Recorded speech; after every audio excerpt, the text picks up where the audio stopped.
Hello, I'm Pierre Coquerels and working at the European Commission's Joint Research Centre. My lecture will cover a topic that receives more and more attention today: nuclear decommissioning. I will explain you what decommissioning is, why it is important, and what the main challenges are for Europe. When we speak about nuclear decommissioning, we mean basically all the actions from ceasing the operation of a nuclear installation, the preparation of a plan and license, the evacuation of the residual fuel, the decontamination and dismantling, the segregation of the various types of waste, the radiological survey of the buildings and their demolishment if they are not reused, until the final release of the site from regulatory control. Experiences with decommissioning date from the earliest stages of the nuclear history, which as example the shipping port reactor, decommissioned in only 5 years in the 1980s.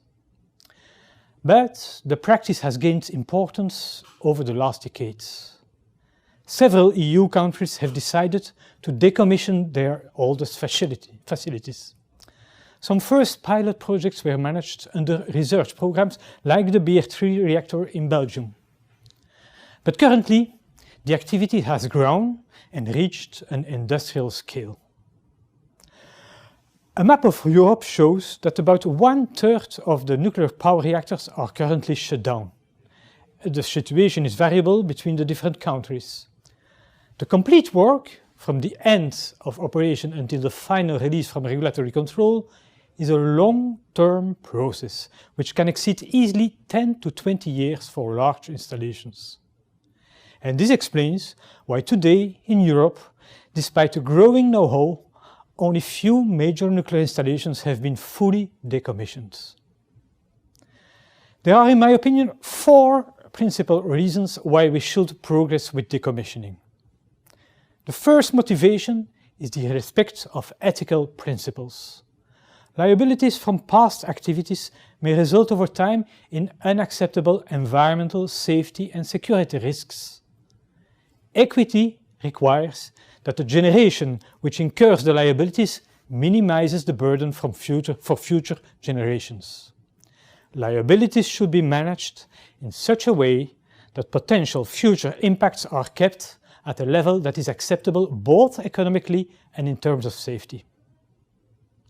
A second reason is that timely implementation of decommissioning projects will increase societal confidence in the capability to deal with the long-term consequences of nuclear power, which could facilitate public acceptance for future industrial projects. Complementary to these ethical and societal considerations, there is also an important economic driver for an early implementation of decommissioning programs. Investments may spur development of new businesses. And conversely, delaying decommissioning projects may be costly due to the potential degradation of structures, the spread of contamination and the loss of knowledge. And the fourth reason is the necessity to comply with the international arrangements. Environmental issues can have a transboundary impact on neighboring countries, and the arrangements made will help to build trust between neighboring countries.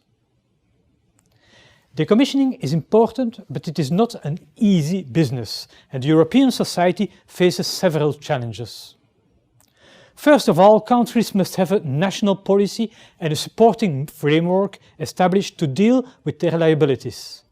In this sense, the European Directive on the Responsible and Safe Management of Spent Fuel and Radioactive Waste from 2011 imposes to all EU member states to develop a national program and to report periodically to the European Commission on evolutions.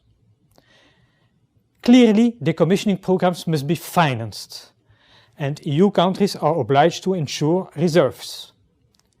In some countries, they are foreseen by the utilities, and in others they are counted by a national fund.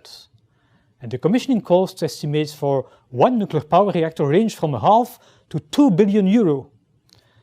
But expected costs can be for some installations much higher, for instance over £100 billion estimated for the decommissioning of the whole Sellafield site in the UK. Finally, the availability of qualified experts, qualified personnel is essential and is probably the most critical issue to deal with. European nuclear sector faces increasing difficulty in recruiting staff with the required expertise. It can be expected that the decommissioning industry will face an even more significant shortage of competent personnel. At first glance, a career in decommissioning seems not particularly exciting. Clearing, cleaning and demolishing of facilities is perceived as less attractive than constructing something new. However, the finality of decommissioning is environmental plus economic valuation. Decommissioning can be challenging due to the variety of issues to be resolved, requiring a mastery of a diverse set of competences. The experience shared by young professionals working today already in decommissioning shows that the job offers many career possibilities that make it particularly attractive and secure. With this overview, I hope to have raised your interest for this emerging activity, and I thank you for your attention.